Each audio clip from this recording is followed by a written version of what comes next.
My project today is going to be depicting the collaborating work between both the Black Lives Matter movement and the Me Too movement. I would like to start off by reading part of an article from Seattle Weekly, so pretty local to the Northwest. I would like to read the opinion and the oversight of what a journalist wrote, and a quote from one of the co-founders named Ebony Miranda. So we'll start off with the journalist. Quote, while Black Lives Matter was founded by 3 queer women, some local leaders routinely alienated the queer community. Taking inspiration from the Black woman who started the Me Too movement, they would distance themselves from abusive spaces and create empowering ones of their own. End quote. Then the next quote by Miranda says, it is a huge reaction to the marginalized gender being pushed out of these movements due to abuse and not being listened to, due to people trying to co-opt their hard work, and a lot of us are just tired. I specifically thought that these quotes go hand in hand with each other because it shows that even though both the Black Lives Matter movement and the Me Too movement have been established in their own ways, that they can still impact each other, even though that they are dealing with 2 different problems, you could say. That women in the Black Lives Matter movement have experienced the same problems that the Me Too movement is trying to deal with and cope with, and that the women in the Black Lives Matter movement are saying, we agree with this, we need to stand out from the rest of the group, and we need to have our voices heard and have something change. I would now like to transition to a video that has both one of the co-founders of the Black Lives Matter and the founder of the Me Too movement explaining why they started their movements and how they ended up getting them started. So enjoy the video. My name is Patrice Cullors. I'm Tarana Burke. I am one of the co-founders of Black Lives Matter. I'm the founder of the Me Too movement.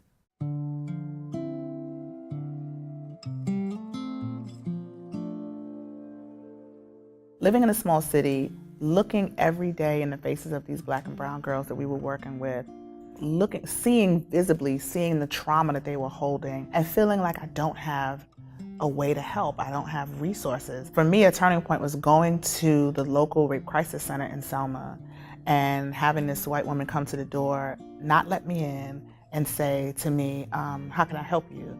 And I said, just want to find out about what y'all do here. She said, we don't take walk-ins. If you have a situation, you have to go to the police station, fill out a report, and then somebody will meet you there.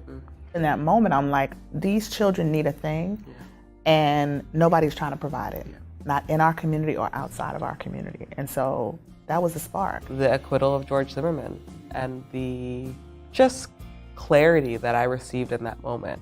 I remember just feeling that that couldn't be the period to the story. That George Zimmerman couldn't just go home and that's how history books were going to be written. Thus, the birth of Black Lives Matter. Most of us start this work because we're angry. We're angry about what's been done to us. We're angry about what we've witnessed. We're angry about what we continue to witness, what hasn't been intervened on. Anger is probably a small part of the arsenal. It's sort of a jump off or a place where you can get a spark, but it's driven, the rest of it is driven by love and compassion and humanity and humility. Anger can't drive you. And also, I think in both Me Too and Black Lives Matter, people don't understand that there's also an undergirding of joy. We're not angrily saying Black Lives Matter, we're declaring it. It's a declaration. We want to be seen as robust, full human beings that have anger and have joy. And we want to be able to just freely have that joy,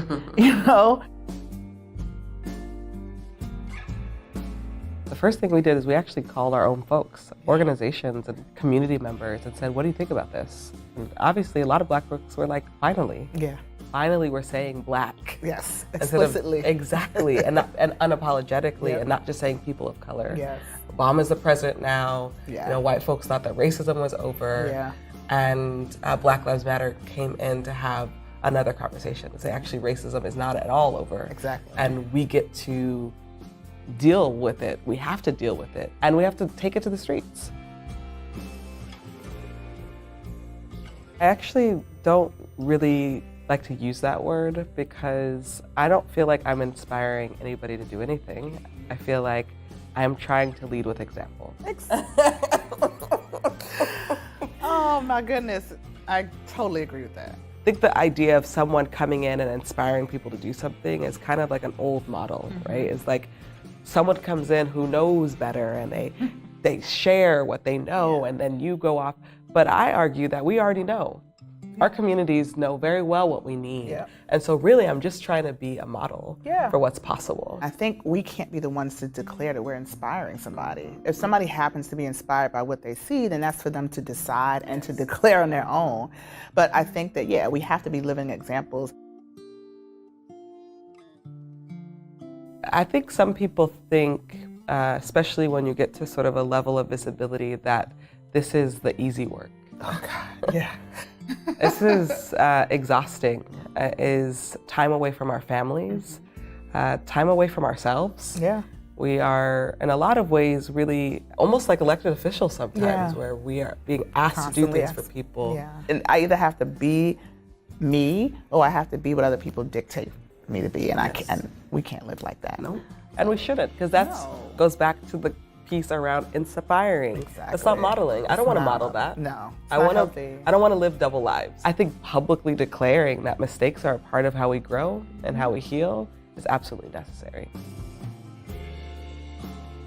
Often young people ask me, how do I do what you did? And I always say, pick your issue. Yeah. Right? What are you feeling most passionate about? What do you feel like is something that you actually want to deal with? I know where I live in LA, students are dealing with being randomly searched inside their schools. I think the first step for people who want to do this work in any long-time capacity is to get some tools, get some education. We have an extensive political education, an extensive on-the-ground, hands-on education. And so I think it's really important for people to seek that out. Read books, talk to people who are older than you, talk to people who are younger than you, find what your issue is, and then immerse yourself in that beyond your own experience. Agreed. I hope you liked that video.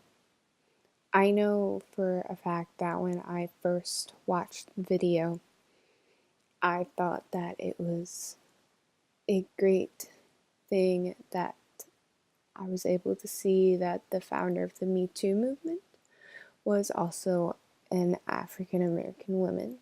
I personally didn't know that at first, so seeing that and seeing both the Black Lives Matter co-founder and herself talk with each other and how they have similar aspirations and that they have similar reasons for starting their movements, I thought that it was very great to see that they were coming from the same place. I hope that now, after this entire course, watching this video, diving into this problem that that African American women need to have their voices heard more, specifically them, because they're marginalized in kind of the grand scheme of things with the Black Lives Matter movement. I hope that they get their voices heard. I hope that that they get the equality that they deserve, and that soon it's going to become the norm in our society. Overall, though, in this course, going into the readings and the videos has been so great for me because personally, I've never had to deal with these problems within my household. I've never had to really stand out for something that I've believed in. Of course, everybody has to work hard for what they want and to voice their opinions, but I've never had to do it so much to the point that these specific women have to. And it's made me more aware of what's going on around me, and I believe now that I'm going to pay more attention to what is going on around me and voice my opinion, maybe to possibly help these women. I know that there are people in my high school that I'm friends with that would talk about this, and Now knowing more about it, I feel like I could probably go into these conversations with them. And I hope that it carries on even more into my everyday life and that I can do everything I can to help the African American women stand out more and have their problems fixed. And I hope that later on, everything in our world is going to be in harmony. I know that's kind of a cliche to say, but that's always going to be the hope. And I very much enjoyed learning about everything that these women have done. So that is my video. I hope you enjoyed it and have a good day.